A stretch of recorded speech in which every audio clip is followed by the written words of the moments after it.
ඒ අනුව පුතේ අද වෙනකොට මෙන්න මේ ශ්‍රව්‍ය sannivedanයේ තියෙන ප්‍රබලතම එකක් තමයි අපි කතා කරනවා මේ ජනශ්‍රුති කියලා කාරණාව.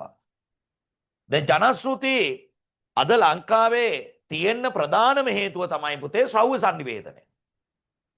දැන් මම ඒකට උදාහරණයක් කියන්නම් අයිඩියා එකක් විදියට ජනශ්‍රුති වලට අයත් වෙන දේවල් තමයි ජන කවි, ජන කතා, ශාන්ති කර්ම, යාතු කර්ම, තේරිවිලි, ප්‍රස්තාපිරළු. මේවා අදටත් ඉතුරු වෙලා තියෙන්නේ ශ්‍රව්‍ය sannivedanaya නිසා.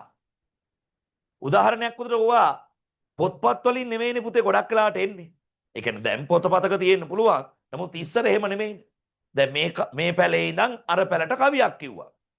උඩ මේ පැලේ ඉඳන් අර පැලට කවියක් කිව්වා මේක අහන් හිටියා. අහන් ඉඳලා ඒක නැවත මතක තියාගෙන ආයි කිව්වා. දැන් මේවා ජනශ්‍රුති. දැන් තේරිවිලි ප්‍රස්තාපිරළු වගේ අටුව කඩලා පුටුව හැදුවා වගේ වදින්න ගිය දේවාලේ එහෙ කඩාගෙන වැටෙනවා වගේ ඇදලගත් දමල ගැහුවා මල පෙපුණ මල පර වුණා ගිනි කූර වගේ නේ. ඒත් මේවා මේ පොදුවේ කතා කරන ජනශ්‍රුති.